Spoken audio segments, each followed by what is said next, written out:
Hello बच्चों, बहुत बहुत स्वागत है आपका इस लेक्चर में। तो इस लेक्चर में बच्चों हम आज क्लास 9th का एक चैप्टर है वर्क पावर एनर्जी। ठीक है, आपके 9th के लेवल की बात करें, आपके 11th में भी आएगा, पर आपका 9th में थोड़ी बहुत आपके पास थ्योरी है और थोड़े उससे रिलेटेड आपके न्यूमेरिकल्स हैं। तो चलिए आज हम थ्योरी करेंगे और सेकेंड पार्ट में इसके न्यूमेरिकल्स रखेंगे। चलो पहले तो हम डिफरेंशिएशन के फॉर्म में ये पूरा चैप्टर काइंड ऑफ सॉर्ट कर लेते हैं। Work, energy and power. ठीक है, सिंपल रखेंगे, यूनिट्स पर जाएंगे, कॉमन डेफिनेशंस पे जाएंगे एंड फॉर्मूलाज पे जाएंगे जो हमें रिक्वायरमेंट होगी न्यूमेरिकल सॉल्व करने की इन तीनों से। चलिए तो वर्क की बात करते हैं। What is work? देखो, वैसा वर्क अगर आप नॉर्मल लाइफ की बात करें और फिजिक्स वाले वर्क की बात करें तो दोनों में बहुत डिफरेंस है। ओके, ये नॉर्मल वर्क नहीं है कि भाई ये आपने आज 2 बाल्टी पानी उठा के आप चल दिए, आपने स्टेयर्स अप एंड डाउन कर लिए, कैसे आपको वर्क डिफाइन करोगे। तो वैसे वो नॉर्मल वर्क अलग अलग है जो आप डिफाइन करते हो। आज मैंने असाइनमेंट्स लिखे, मैंने काम किया, मैंने कार्य किया। तो डे टू डे वाले work is very different as compare to this physics वाला वर्क। ठीक है, तो इसको आपको अच्छे से समझना पड़ेगा क्योंकि पूछा जाएगा बहुत सारे सिनेरियोज देके कि बताओ क्या यहाँ पे कार्य हुआ। प्रैक्टिकली सोचोगे तो आपको लगेगा हाँ भाई इसकी एनर्जी वेस्ट हुई, यहाँ पे कार्य हुआ। बट अगर आप इसके डेफिनेशन पर जाओगे, इसके फॉर्मूला पर जाओगे तो आप देखोगे यहाँ पे कोई कार्य नहीं हुआ। तो वैसा work, day to day life वाला वर्क और ये फिजिक्स वाला वर्क में बच्चों बहुत डिफरेंस हो जाता है। चलिए तो समझते हैं व्हाट इज वर्क। बेटा वर्क हमारा होता है प्रोडक्ट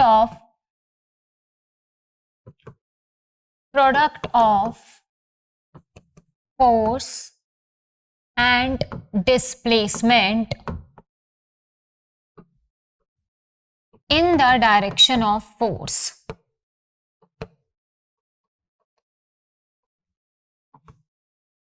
ये हमारा हो गया आपके definition of work. It is a product of force and displacement in the direction of force. मतलब कि वर्क तभी माना जाएगा कि जो आप फोर्स लगा रहे हो उस फोर्स से कुछ आउटकम आए, मतलब उस फोर्स की वजह से कि इसकी डायरेक्शन में डिस्प्लेसमेंट हो। ठीक है, आप समझ रहे हो कि देखो आपको वर्क करना है तो मतलब ऑफ कोर्स आप कोई फोर्स लगाओगे। ठीक है, उस फोर्स को आप लगा रहे हो और जैसे कि मान लीजिए आपके पास बहुत बड़ा पत्थर है। ठीक है, हम 4-5 लोग मिलके उस पर फोर्स लगाए जा रहे हैं बट वो बिल्कुल भी टस से मस नहीं हुआ। तो इस कंडीशन में वर्क नहीं माना जाएगा, क्योंकि वर्क तभी माना जाएगा because it is a product of force and displacement in the direction of force. कि भाई फोर्स भी हो और उसका कुछ आउटकम भी हो। ये नहीं कि आप फोर्स लगाए जा रहे हो, फोर्स तो लग रही है बट वो पत्थर टस से मस अगर नहीं हुआ, वो पत्थर अपनी जगह से हिला नहीं उस फोर्स की वजह से, तो मतलब कार्य नहीं हुआ।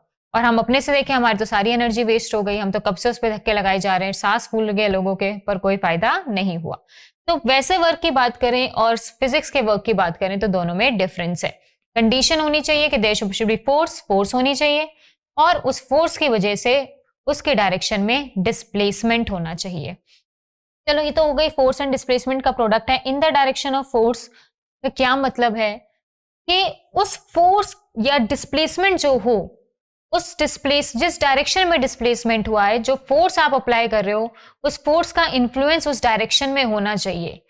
ठीक है, जैसे कि अगर आप बात करो कि जैसे कि ये पेन है, इस पे जो मैं फोर्स लगा रही हूँ वो मेरी जो फोर्स की डायरेक्शन में नीचे लगा रही हूँ बट ये जा रहा है ऐसे, कोई रिलेशन नहीं है। फोर्स लगा रही हूँ नीचे बट समहाउ उसका डिस्प्लेसमेंट हो रहा है आगे, तो इस फोर्स का और इस डिस्प्लेसमेंट का कोई रिलेशन नहीं आया, तो वर्क डन इस केस में 0 हो जाता है इस फोर्स के द्वारा। ये किस फोर्स से आगे जा रहा है वो हमारा कंसर्न नहीं है। मेरे से अगर पूछा गया कि बेटा आपने जो फोर्स लगाई वो 90 डिग्री नीचे लगाई, आपके द्वारा जो फोर्स है, जिस फोर्स की वजह से हम वर्क डन पूछ रहे हैं। देखो ये बहुत इंपॉर्टेंट होता है कि आप वर्क डन किस फोर्स द्वारा पूछ रहे हो, किस फोर्स के वजह से वर्क डन पूछ रहे हो। क्योंकि मान लीजिए एक आपके पास कोई भी प्रोडक्ट है, उस पर बहुत सारी फोर्सेस लग रही हैं और सभी फोर्सेस के वर्क डन अलग अलग होंगे, तो ये स्पेसिफाई करना जरूरी है कि वर्क डन बताओ ड्यू टू दिस फोर्स। तो उस फोर्स के डायरेक्शन में देखेंगे कि उस फोर्स की वजह से किस डायरेक्शन में कितना डिस्प्लेसमेंट हो रहा है, तब work done by that force आएगा। तो फोर्स कौन सी है, कौन सा फोर्स कार्य कर रही है, ये जानना बहुत जरूरी होता है। ठीक है, ये मान लीजिए जो फोर्स आप नीचे लगा रहे हो बट इसका डिस्प्लेसमेंट आगे हो रहा है, कोई ना कोई फोर्स आगे होगी जो डिस्प्लेसमेंट आगे हो रहा है, बट जो मुझसे क्वेश्चन किया गया है, हम तो इस फोर्स के द्वारा वर्क डन बताओ, क्या इसने कोई वर्क डन किया? ये आप नीचे फोर्स लगा रहे हो, डिस्प्लेसमेंट हो रहा है आगे, तो आगे डिस्प्लेसमेंट होने में और नीचे फोर्स लगाने में कोई लिंक नहीं है, तो इस फोर्स का और इस डिस्प्लेसमेंट का कोई भी लिंक नहीं है। तो एक तो इस कार्य में वर्क डन, इस केस में वर्क डन 0 हो सकता है, और दूसरा किस में 0 हो सकता है कि भाई आप इस पे फोर्स तो लगा रहे हो बट ये मूव ही नहीं कर रहा, डिस्प्लेसमेंट ही 0 है, तो उस कंडीशन में भी हमारा वर्क डन 0 हो सकता है। तो इसीलिए it is a product of force and displacement in the direction of force. इसका जो फॉर्मूला हमें याद रखना है, that is work done is equals to F S cos theta. ये कॉस थीटा बेसिकली आपको एंगल के साथ इसलिए दिया गया है, and theta is the angle between force and displacement. Theta जो एंगल है वो फोर्स और डिस्प्लेसमेंट का एंगल है। ठीक है, अभी 9th क्लास में हमें इसकी रिक्वायरमेंट नहीं होती, क्योंकि जो 9th क्लास का बेस होता है वो यही होता है कि जिस डायरेक्शन में फोर्स है उसी डायरेक्शन में डिस्प्लेसमेंट भी है, दोनों ही उसी डायरेक्शन में फोर्स है और उसी डायरेक्शन में डिस्प्लेसमेंट है।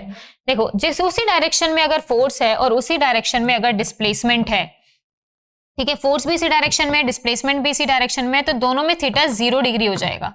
ठीक है, दोनों में थीटा कितना हो जाएगा? 0 डिग्री हो जाएगा। और cos 0 1 होता है। cos 0 कितना होता है? cos 0 होता है 1।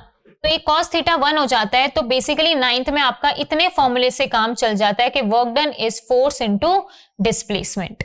Work done is force into displacement. ये वैसे आपको जो मेन फॉर्मूला है आपको ये याद रखना है, ये याद आप रखेंगे तो आपको कोई प्रॉब्लम नहीं आएगी। ठीक है, F S cos theta, where theta is the angle between force and displacement.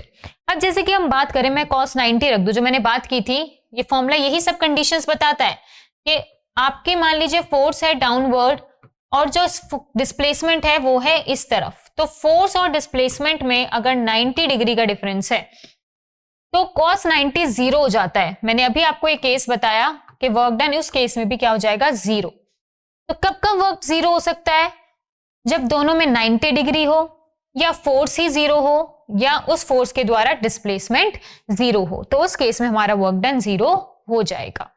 ठीक है, अगर हम बात करें कि आपकी जो फोर्स है वो डाउनवर्ड डायरेक्शन में है और जो डिस्प्लेसमेंट है वो उससे अपोजिट डायरेक्शन में है, कि फोर्स लगा रहे हो आप नीचे और डिस्प्लेसमेंट हो रहा है ऊपर, मतलब दोनों में 180 डिग्री का डिफरेंस है।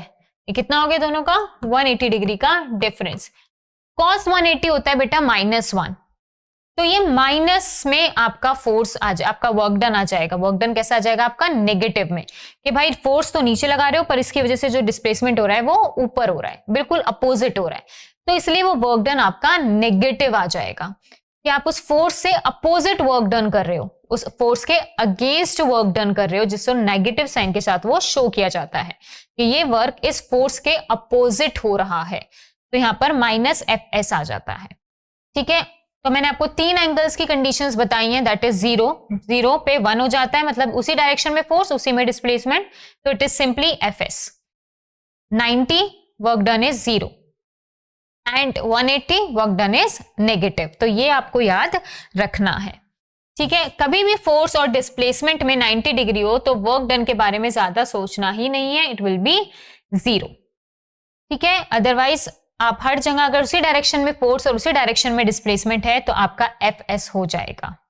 ठीक है, so remember this formula and definition. Now next is its unit, SI unit. What is the SI unit of work done? SI unit of work done, तो इसकी बेटा यूनिट हो जाएगी हमारे पास जूल्स। ठीक है, जो वर्क डन की यूनिट होती है SI यूनिट, वो होती है जूल्स। और भी काफी सारे यूनिट्स आप आगे बढ़ेंगे और क्या क्या यूनिट्स हो सकती हैं। एक तो जूल्स हो सकती है जो SI यूनिट है, वैसे अगर फॉर्मूले से देखें तो it is force into displacement. Force is newton and displacement is metre, तो न्यूटन मीटर। तो हम यहां से कह सकते हैं कि 1 joules is equals to 1 newton into 1 metre. तो अगर फोर्स न्यूटन में है और आपका डिस्प्लेसमेंट मीटर में है, तो जो आपका वर्क डन आएगा वो जूल्स में आएगा। ठीक है, so 1 joules is equals to 1 newton into 1 metre. Joules में आप तभी लिख सकते हैं जब आपके ये वाली क्वांटिटीज अपनी खुद की एसआई यूनिट्स में हैं, इस बात का ध्यान रखिएगा, अदरवाइज वो जूल्स में आप नहीं लिख सकते जब तक आपकी फोर्स और डिस्प्लेसमेंट न्यूटन और मीटर में नहीं होंगे। ठीक है, तो ये हो गया आपका वर्क डन। अब बात करते हैं what is energy. What is energy? देखो, energy is not a part of work. ठीक है, आप एनर्जी और वर्क को आप देखोगे कि ये वर्क डन हुआ है तो इसकी इतना वर्क डन, जितना वर्क कार्य किया गया है वो उसकी एनर्जी में स्टोर हो गया, या जितनी इसके पास एनर्जी है उसके द्वारा वो कार्य किया जा सकता है। तो energy is nothing, it's the ability to do work. Energy is the ability और capability to do any work. जैसे कि हम खाना खाते हैं, ठीक है, सो खाना खाते हम क्यों है? क्योंकि हमें एनर्जी चाहिए। एनर्जी हमें क्यों चाहिए? क्योंकि हमें डे टू डे वर्क करना होता है। ठीक है, मैकेनिकल वर्क करते हैं, मेंटली वर्क करते हैं, तो इन सब चीजों के लिए हमें एनर्जी चाहिए होती है और उस एनर्जी को हम कन्वर्ट करते हैं वर्क में। अगर हम 3-4 दिन खाना ना खाएं, हमारी बॉडी को एनर्जी ना मिले, तो हम कोई भी मेंटल या फिजिकल वर्क नहीं कर सकते। तो energy and work are interconvertible. Energy is just the ability to do work, कि इससे हम कितना कार्य करा सकते हैं अगर हम इसको इतनी एनर्जी दे दें। एनर्जी किसी भी फॉर्म में हो सकती है। मान लो आप एक मशीन को हीट, जैसे सोलर है, सोलर पैनल्स हैं, आप उसको हीट एनर्जी दे दो जिससे वो कार्य करती है, इलेक्ट्रिसिटी प्रोड्यूस करती है, तो इतनी एनर्जी दी जाती है, ये उतना ही इक्वल वर्क कर सकते हैं।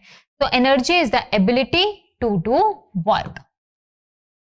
बहुत सारे फॉर्मुलेज आपको एनर्जीज के देखने को मिलेंगे, काइनेटिक एनर्जीज, बहुत सारे अलग अलग एनर्जीज के आपको अलग अलग फॉर्मुलेज देखने को मिल जाते हैं। तो it is the ability to do work. ठीक है बेटा, ये दोनों काइंड ऑफ सेम ही थिंग होती है, एनर्जी और वर्क।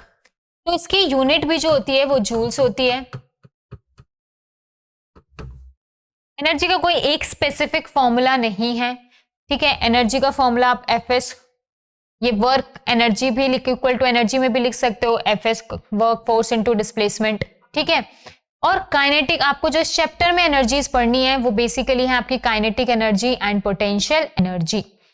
तो काइनेटिक एनर्जी का जो फॉर्मूला होता है वो होता है half mv²।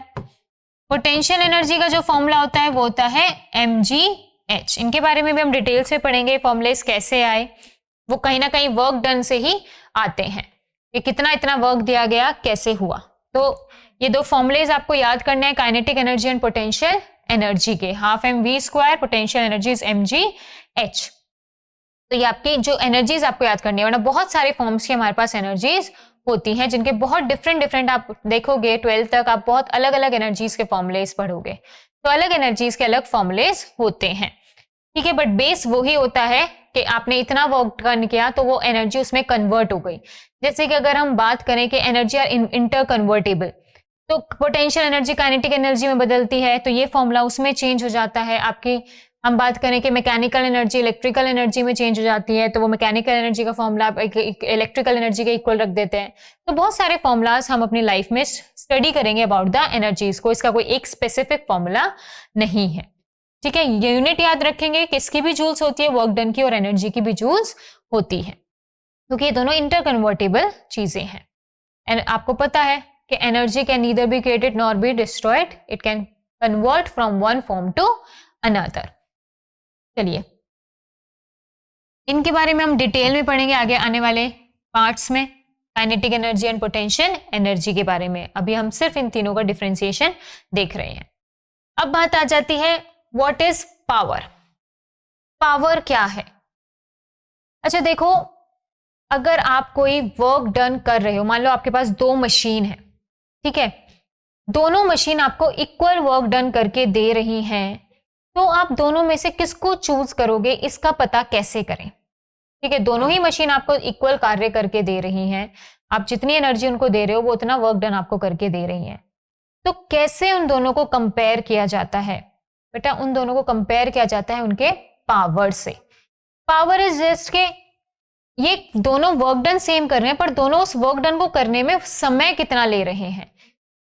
Work done output ठीक है, बट हमें एक समय भी तो पता होना चाहिए। अगर हमने 1-2 आपको मान लीजिए क्लास में पूरी क्लास है, हमने कोई असाइनमेंट दिया, और सब उस असाइनमेंट को कर लेते हैं, तो हम कैसे जज करते हैं किसको कितने मार्क्स? तो बेसिकली हम देखते हैं कि वो असाइनमेंट कौन जल्द से जल्द उसको सबमिट कर रहा है ना। हम ऐसे कोई क्राइटेरिया बनाते हैं, हमें पता है कि सब बच्चे इस असाइनमेंट को कर लेंगे, या आप जो एग्जाम्स देने जाते हो हमें पता है अगर टाइम दिया जाए तो उसको सभी कर लेंगे, तो हम एक टाइम लिमिट सेट कर देते हैं कि इतने टाइम में जो कर लेगा मतलब वो ज्यादा एफिशिएंट है, उसका सिलेक्शन हो जाता है ना। तो ऐसे ही वर्क डन, दो सारी ही मशीन्स आपको वर्क डन करके दे देंगी जितना आपकी रिक्वायरमेंट है, बट उनको हम कैसे जज करेंगे? वो करेंगे उनकी पावर से, कि उसी कार्य को करने के लिए दोनों मशीन में से कौन कम समय लेगा, मतलब वो ज्यादा एफिशिएंट, ज्यादा अच्छी मशीन मानी जाएगी। सो पावर क्या हो जाएगी? Power is work done per unit time. तो किसी भी मशीन की पावर क्या हो जाएगी भाई? कितना कार्य किया और कितने समय में किया। जैसे वेलोसिटी होती है डिस्प्लेसमेंट अपॉन टाइम। मान लीजिए दो बच्चे चल रहे हैं, दोनों ही बच्चे डेस्टिनेशन तक पहुंच गए, किसकी ज्यादा वेलोसिटी थी, कौन ज्यादा जल्दी आया, तो वो क्या होती है? डिस्प्लेसमेंट अपॉन टाइम हो जाती है। जिसको कम टाइम लगेगा उसकी वेलोसिटी ज्यादा, तो जिसको उस कार्य को करने में कम टाइम लगेगा उसकी पावर ज्यादा, और ज्यादा पावर वाली मशीन को प्रिफर हम फिर कर लेते हैं। तो पावर का फॉर्मूला होता है वर्क डन अपॉन टाइम, और वर्क डन एंड एनर्जी, तो आप इसको एनर्जी पर यूनिट टाइम भी लिख सकते हैं। ठीक है, तो याद रहेगा what is the formula of power, that is work done upon time. इसकी यूनिट की बात करें, आओ यूनिट का डेरिवेशंस करते हैं। वर्क डन की यूनिट जूल्स और टाइम की यूनिट सेकेंड, तो जूल पर सेकेंड आपकी इसकी एसआई यूनिट हो जाएगी। ठीक है, और वैसे इसको साइंटिस्ट के नाम पर वॉट, 1 वॉट, पावर की यूनिट क्या होती है? वॉट। ठीक है, WATT वॉट। तो 1 watt is equals two joule पर सेकेंड। अगर एनर्जी जूल में है या अगर वर्क डन जूल में है और टाइम सेकेंड में है, तो पावर की यूनिट 1 वॉट हो जाती है। 1 watt is equals to joules per second. तो ये हो जाती है आपकी पावर। इसको वर्क डन अपॉन टाइम ले लो या फिर एनर्जी पर यूनिट टाइम ले लीजिए। तो ये बेसिक चीजें, इन तीनों में क्या डिफरेंस है आपको पता होना चाहिए। ठीक है, बाकी इस चैप्टर को हम कंटिन्यू करेंगे to understand what is kinetic and potential energy, and to just do some sort of numericals कि किसमें वर्क डन पॉजिटिव, नेगेटिव और जीरो हो सकता है। ठीक है, that's all for this lecture class.